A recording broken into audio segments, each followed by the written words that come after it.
ചുവർ ചിത്രകലാകാരൻ doctor Saju തുരുത്തിലിന്റെ 35 വർഷക്കാലത്തെ കലാജീവിതത്തെ ആസ്പദമാക്കി ജയേഷ് ബൽസാത്തി സംവിധാനം ചെയ്ത വരയടയാളങ്ങൾ എന്ന ഡോക്യുമെന്ററിയുടെ പ്രദർശന ഉദ്ഘാടനം പറവൂർ കൈരളി തിയേറ്ററിൽ നടന്നപ്പോൾ NM പിയേഴ്സൺ നടത്തിയ ആമുഖ പ്രസംഗം.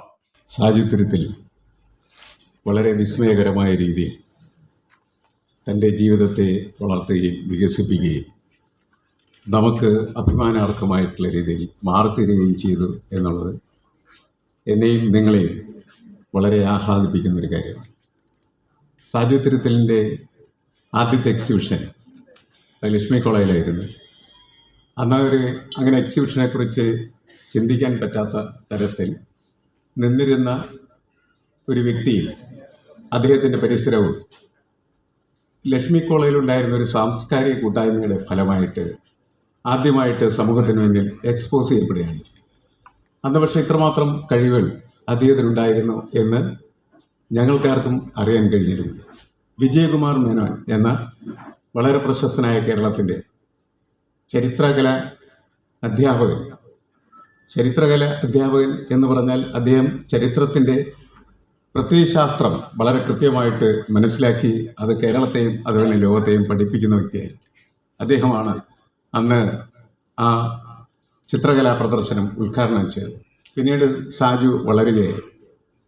എനിക്കതിൽ ഏറ്റവും സന്തോഷകരമായ കാര്യം, നമ്മുടെ പ്രദേശത്ത് പ്രത്യേകിച്ച് വളരെ സാധാരണക്കാരായിട്ടുള്ള മനുഷ്യർ ജീവിക്കുന്ന ഒരു ചെത്തുതൊഴിലാളി കുടുംബത്തിൽ നിന്ന് ഉയർന്നു വന്ന ഒരു പ്രതിഭയാണ് ഇദ്ദേഹം. ലോകത്തിൻ്റെ തന്നെ അത്യുജ്വലമായിട്ടുള്ള ഒരു പ്രതിഭാശാലിയായി ഇന്ന് മാറിക്കഴിഞ്ഞിരിക്കുന്നു.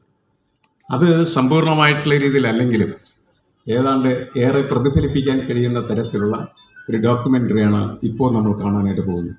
ഞാനതിനെക്കുറിച്ച് വിശദമായി സംസാരിക്കുന്നില്ല. ഈ ചുവർ ചിത്രകലയിൽ ഒപ്പിയന്മാർ എന്ന് പറയുന്ന ഒരു വിഭാഗം ഉണ്ടായിരുന്നു. ദാരിദ്ര്യത്തിൻ്റെയും കഷ്ടപ്പാടിൻ്റെയും ദുരിതത്തിൻ്റെയും ഇടയിൽ നിന്ന് ചിത്രകല എന്ന് പറയുന്നതായിട്ട് സംവിധാനത്തെ തന്നെ പോരാട്ടത്തിൻ്റെ ഒരു പ്രതീകമാക്കി മാറ്റിയ അത്ഭുതകരമായിട്ടുള്ള ചിത്രകാരന്മാരുടെ ഒരു കൂട്ടമായിരുന്നു. അതിൻ്റെ ഒരു സ്പിരിറ്റ്, ദാരിദ്ര്യത്തിൻ്റെ ഒരു ആവേശം സാജുവിൽ എന്നും അത്യുജ്വലമായി നിലനിൽക്കുന്നു എന്നാണ് ഞാൻ മനസ്സിലാക്കുന്നത്. തീർച്ചയായിട്ടും കല അദ്ദേഹത്തിൻ്റെ ജീവിതത്തെ സമ്പൂർണ്ണമായിട്ട് ആവാഹിക്കുകയും അതിൻ്റെ ഒരു പ്രതീകമായി അതിൻ്റെ ഒരു ഐഡൻറ്റിറ്റിയായി അദ്ദേഹം മാറിയിട്ടുണ്ട്. ആ ഐഡൻറ്റിറ്റി എന്ന് പറയുന്നത് നമ്മുടെ സമൂഹത്തെ കൂടുതൽ പുരോഗമനപരമായി മാറ്റിത്തീർക്കുന്നതിനും മനുഷ്യരെക്കുറിച്ച് പ്രത്യാശാപൂർണമായിട്ടുള്ള സ്വപ്നങ്ങൾ കാണാൻ നൽകുന്ന അല്ലെങ്കിൽ അതിനെ സഹായിക്കുന്ന ഒന്നായി മാറിത്തീരുകയും ചെയ്യും. അതിൻ്റെ ഒരു ഊർജ്ജമായി സാജു തുരുത്തിൽ നിൽക്കും എന്ന് ഞാൻ പ്രത്യാശിക്കുകയാണ്. അദ്ദേഹത്തിന് എല്ലാവിധമായിട്ടുള്ള അഭിനന്ദനങ്ങളും അതോടൊപ്പം തന്നെ അദ്ദേഹത്തിൻ്റെ കലാജീവിതത്തിലേക്ക് മിഴ തുറക്കുന്ന നമ്മുടെ ഈ ഡോക്യുമെൻ്ററിയിലേക്ക് എല്ലാവർക്കും ഒരിക്കൽ കൂടി സ്വാഗതം ചെയ്യുന്നു.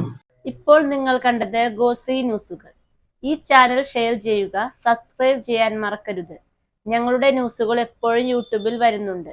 പുതിയ പ്രാദേശിക വാർത്തകളുടെ നോട്ടിഫിക്കേഷന് വേണ്ടി ഇതിൽ ബെൽ ഐക്കൺ ക്ലിക്ക് ചെയ്യുക. ഞങ്ങളുടെ ചാനൽ പ്രമോട്ട് ചെയ്യുക.